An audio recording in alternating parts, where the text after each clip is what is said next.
महाराष्ट्र मासा प्रत्येक गावातून आणि प्रत्येक जिल्ह्यातून थेट तुमच्यापर्यंत। माळरानावर फुलवली फळबाग, पाणी टंचाईवर देखील केली मात। ओलमण येथील आदिवासी शेतकरी प्रभाकर पादीर यांची आदर्शवत फळबाग। कर्जत तालुका हा आदिवासी बहुल तालुका म्हणून ओळखला जातो।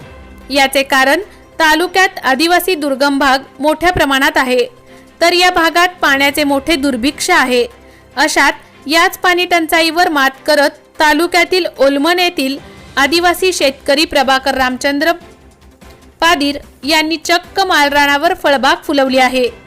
तर या फळझाडांसाठी पाण्याचे नियोजन म्हणून त्यांनी प्लास्टिक बाटल्यांचा वापर केला आहे। त्यामुळे माणसाने मनात आणलं आणि त्याची इच्छाशक्ती मजबूत असेल तर काहीही करू शकतो हे पादीर यांनी दाखवून दिले आहे। भाताचे कोठार असा कर्जत तालुक्याचा नावलौकिक होता, मात्र आता शेतीसाठी खर्च अधिक आणि तोटा जास्त, विभक्त कुटुंब पद्धती, त्यात मजूर मिळत नाहीत, खत बियाणे यावर होणारा अफाट खर्च, त्यात शासनाकडून मिळणारा कवडीमोल भाव, यामुळे शेती करणे परवडणारे राहिले नाही।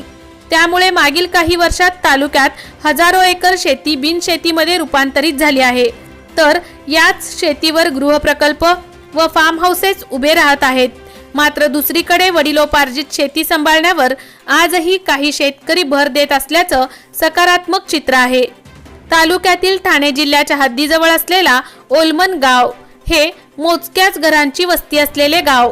याच गावातील प्रभाकर रामचंद्र पादीर यांची गावाच्या खालच्या भागात 12 एकर माळवरकस शेती आहे। वडिलोपार्जित शेती असून देखील पादीर यांनी ती शेती आजही सांभाळून ठेवली आहे। तर या शेतीत काहीतरी करायचे असा त्यांनी काही वर्षांपूर्वी विचार केला, मात्र माळवरकस असल्याने कशाला काही करायचे असे अनेकांनी त्यांना समजावले, पण पादीर यांचा निश्चय दृढ होता। त्यामुळे सुरुवातीला त्यांनी तिथे साफसफाई करून काही आंब्यांची कलमे लावली। त्यानंतर 2 वर्षे ती जगल्यावर त्यांनी जवळील प्रकृती संस्थेला भेट देऊन त्यांच्याकडून मदत घेतली आणि मागील पावसाळ्यात 200 पपई व 160 आंब्यांची रोपे त्यांनी आपल्या 2 एकर शेतात लागवड केली। ही रोपे देखील प्रकृती संस्थेने त्यांना दिली। तर यानंतर मोठे संकट होते ते पाण्याचे। ही गोष्ट प्रभाकर यांच्या लक्षात होती, म्हणून त्यांनी आपल्या जागेत एक शेततळे निर्माण केले। तर पाऊस सरल्यावर समोरून जाणाऱ्या नाल्यातील पाणी पंपाच्या साहाय्याने आपल्या शेतातील तळ्यात साठवून ठेवले। पंपाने पाणी झाडापर्यंत नेले तर त्यात पाण्याची कमतरता निर्माण होणार याची कल्पना पादीर यांना होती। त्यामुळे त्यांनी यावर नामी युक्ती शोधून काढली। प्रकृती संस्थेला भेटून त्यांनी त्यांच्याकडून प्लास्टिकच्या बाटल्या घेतल्या। साधारण 2 लिटर क्षमता असलेल्या प्लास्टिकच्या बाटल्यांना झाकणाजवळ छिद्रे केली आणि त्या बाटल्या प्रत्येक झाडाजवळ 2 अशा करून लावल्या। तर या बाटल्यांच्या मागील बाजूस पाणी भरण्यासाठी पूर्णपणे खुल्या करण्यात आल्या। आता याच बाटल्यांमध्ये ते बादली व मगाच्या सहाय्याने पाणी भरतात आणि पूर्ण दिवस त्यातले हवे तेवढे पाणी झाडाला वापरले जाते। तसेच आपल्या शेतीतील झाडांना लगडलेली फळे ही रुचकर असायला हवीत, यासाठी प्रभाकर पादीर यांनी जीवामृत, शेणखत आदी खते शेतातच बनवून झाडांना त्याची मात्रा दिली आहे। त्यामुळे शून्य खर्चात जास्त उत्पादन व रासायनिक खतमुक्त फळांचे उत्पादन त्यांना मिळणार आहे। प्रभाकर पादीर यांना या कामात त्यांची पत्नी चांगुना पादीर सुद्धा मदत करतात। पाण्याचे उत्तम नियोजन केल्यामुळे आता पपईच्या झाडांना फळे लगडली आहेत। तर 3 वर्षांपूर्वी लागवड केलेल्या आंब्यांच्या झाडांपासून त्यांना मागील वर्षी 5 क्विंटल आंब्यांचे उत्पादन मिळाले।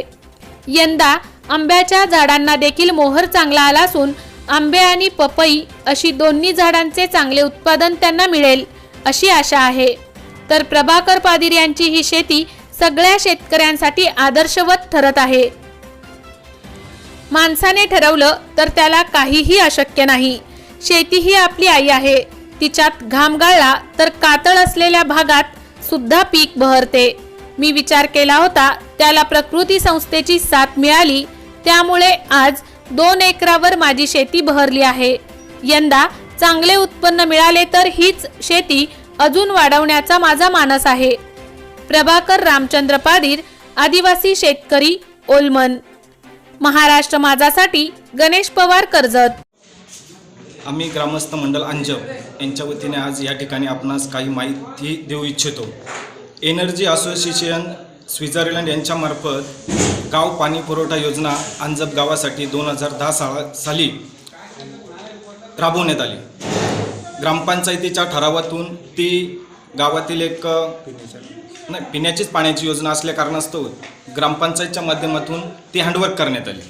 परंतु आज गावाचं विस्तारीकरण आणि नागरीकरण याच्यामुळे गावाला पुरेसा पाणी मिळत नाही आहे आणि ग्रामस्थांची खूप हलगर्जी होते.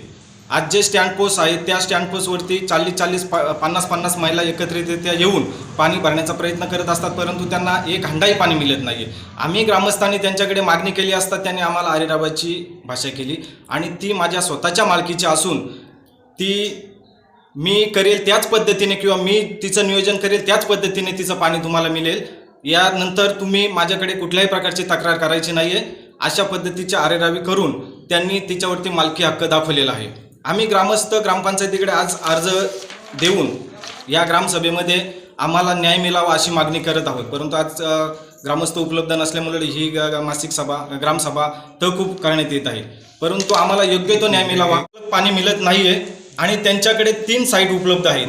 त्यांच्या वैयक्तिक प्रॉपर्टीमध्ये एनए प्लॉटिंग असेल, बंगलो सिस्टीम असेल, आंब्याची लागवड असेल, स्वतःचे घर असेल, यामध्ये लाखो लिटर पाणी ते मुबलक प्रमाणात वापरतात आणि ग्रामस्थांना त्यापासून वंचित ठेवतात. तर आमचं एकच म्हणणं आहे का ती ग्रामस्थांकडे वर्गीकरण करून गाव कमिटी नेमून ती ग्रामस्थ चालवण्यासाठी सक्षम आहे. नाही जर आम्हाला न्याय मिळाला तर आम्ही त्या व्यक्तीविरोधात सदर्भ उपोषणास बसणार आहोत.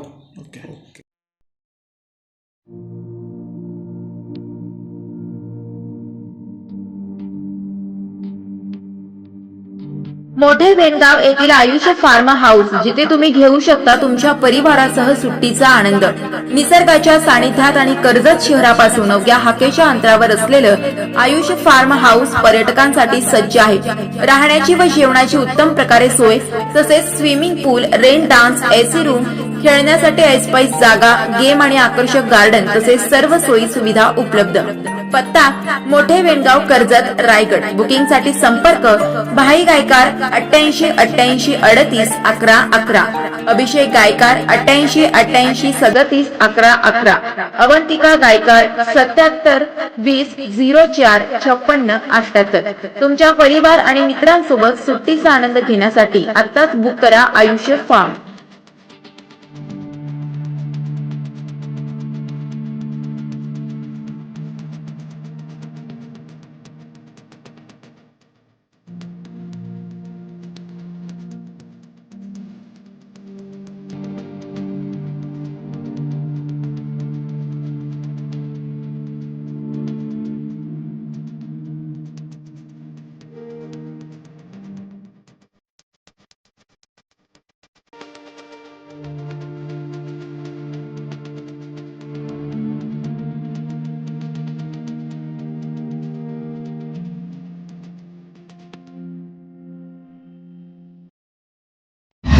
महाराष्ट्र माझाला सबस्क्राईब करा आणि बाजूचा बेल आयकॉन प्रेस करून मिळवा आपल्या परिसरातील ठळक आणि ताज्या घडामोडी.